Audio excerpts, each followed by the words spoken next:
Hello guys, આપણા નવા વ્લોગમાં સ્વાગત છે. ગાઈસ જોઈ શકો છો આપણો સકડો ને વળી આજે સિમેન્ટનો ફેરો આવી ગયો છે. તે આપણે ભરવા આવી ગયા છીએ અને આપણે પણ આવી ગયા છીએ. આજે તો સિમેન્ટ વાળા લોકો હતા તે આપણે સિમેન્ટ નહીં ભર્યો પણ માણસો ભરી તમે બતાવી શકો, જોઈ શકો છો.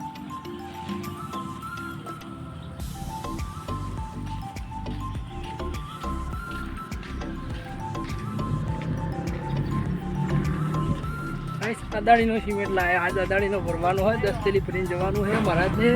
અને આ રાજુભાઈની કોરી અને તમને એમનો કોન્ટેક નંબર પણ આપી દઉં છું, જોઈ લો. કોન્ટેક નંબર છે એમનો. એ જેથી સિમેન્ટ ઈટ કપચી બધું રાખે છે. અને આ એમનું લોડર છે, તે લોડરથી બધું માલ સામાન ભરી અને જોઈ શકો છો. અને આપણો છોકરો ભરાઈને રેડી થઈ ગયો છે. હવે આપણે નીકળીશું પાર્ટીના ઘેર. આજે તો ભરવાવાળા માણસો હતા એટલે બસ ભરી દીધો. જોઈ શકો તો આપણો સિમેન્ટ ભરાઈ ગઈ છે. અને આ કયો સિમેન્ટ? આ તો અદાણી અંબોદાનો સિમેન્ટ ભરાય છે. અને જોઈ શકો છો આ યુનું ગોડાઉન. આ તો માણસો મળી ગયા અને આપણે જાતે સિમેન્ટ ઉપાડીએ છીએ. અને બધુંથી મહેનત ના હોય ગાઈસ. અને અમારા વિડીયો ગમતા હોય તો અમારી ચેનલ લાઈક કરો, સબસ્ક્રાઈબ કરો. જય માતાજી.